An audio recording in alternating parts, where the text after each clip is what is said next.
JD Vance Pakistan पहुंच चुके हैं और पिंडी में उन्होंने एक बाइक को गंजा करके उस पर वन व्हीलिंग की। जेडी वेंस को रावलपिंडी पर एक इशारे पर वार्डन ने रोका। उन्होंने हेलमेट नहीं पहना हुआ था। उनका 2000 रुपए का चालान भी कर दिया गया। रावलपिंडी से अपनी मसरूफियात को खत्म करते हुए उन्होंने लाहौर का रुख किया और सीधा जिला फूड पॉइंट पर गए। जिले के फूड पॉइंट पर उन्होंने इतने ज्यादा ऑयल रिजर्व्स देखे तो कहा कि अमेरिका को जिले के इन ऑयल रिजर्व्स पर सिक्योरिटी देनी चाहिए। जेडी वेंस लाहौर में 2 रोज क्याम के बाद गुजरांवाला में उमेरी वाली आंटी को भी मिलेंगे, क्योंकि जेडी कम करदा पता चलता है। गुजरांवाला जाने से पहले वो शाहजमाल जाएंगे और वहाँ मलंगों के हाथों बूटी पियेंगे। जेडी वेंस ने अपनी गुनागू मसरूफियात से टाइम निकालकर मेंटल हॉस्पिटल से एम्बुलेंस लेकर फरार होने वाले ड्राइवर के साथ कॉन्ट्रैक्ट करेंगे, क्योंकि वो उस पागल ड्राइवर को अपने जेट का पायलट रखना चाहते हैं। तवक्को की जा रही है जेडी वेंस पीर लटकन शाह के पास भी जाएंगे और हो सकता है उनके मुरीद हो जाएं, क्योंकि जेडी वेंस का मानना है रन मुरीद होने से बेहतर है इंसान किसी जाली पीर का मुरीद बन जाए। जेडी वेंस ने लाहौर के सबसे बड़े कब्रिस्तान मियानी साहब में पीसीओ खोलने का भी ऐलान किया है, जिससे बहुत से रोजगार के मौके पैदा होंगे।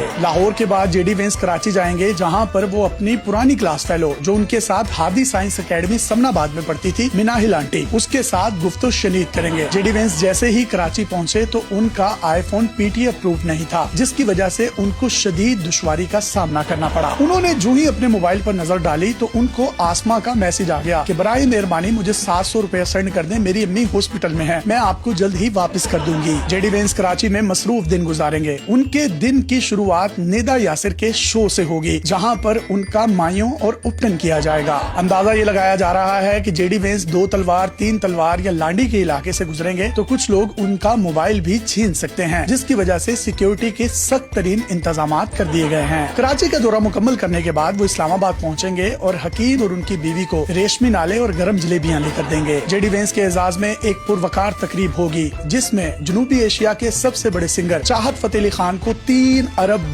देकर बुक करवाया गया है। जेडी वेंस का कहना है कि ये $3 अरब चाहत को दिए जाएंगे, लेकिन उनको सुना नहीं जाएगा। कांस्टेबल शाहिद ने जेडी वेंस से मिलने की दरखास्त की, जिस पर जेडी वेंस ने ये कहकर इनकार कर दिया। चला जेडी वेंस जाम के भटिया के रिहायशी हैं और पिंडी भटिया में इनकी अपनी 3 मुरब्बे जमीन है, जहां पर इन्होंने गन्ना और गंदुम काश्त कर रखी है। ये एक जिम्मेदार घराने से ताल्लुक रखते थे, लेकिन वतन की मोहब्बत में ये पाकिस्तान छोड़कर अमेरिका चले गए और वहां जाकर चुपचाप पाकिस्तान के लिए काम करने लगे। आंधी तूफान या हब्स किसी भी शदीद मौसम में जेडी वेंस ने मर्दों की तरह उसका मुकाबला किया, लेकिन उफ ना किया। जेडी वेंस ने पाकिस्तान में गोबर पर लगने वाले टैक्स को लिड होल्डिंग टैक्स करार दिया और कहा कि ये पाकिस्तान की तकदीर बदल देगा। जेडी वेंस इस्लामाबाद से अमेरिका के लिए जब रवाना होंगे तो लाहौर दा पावा अख्तर लावा उनको एयरपोर्ट ड्रॉप करने जाएंगे।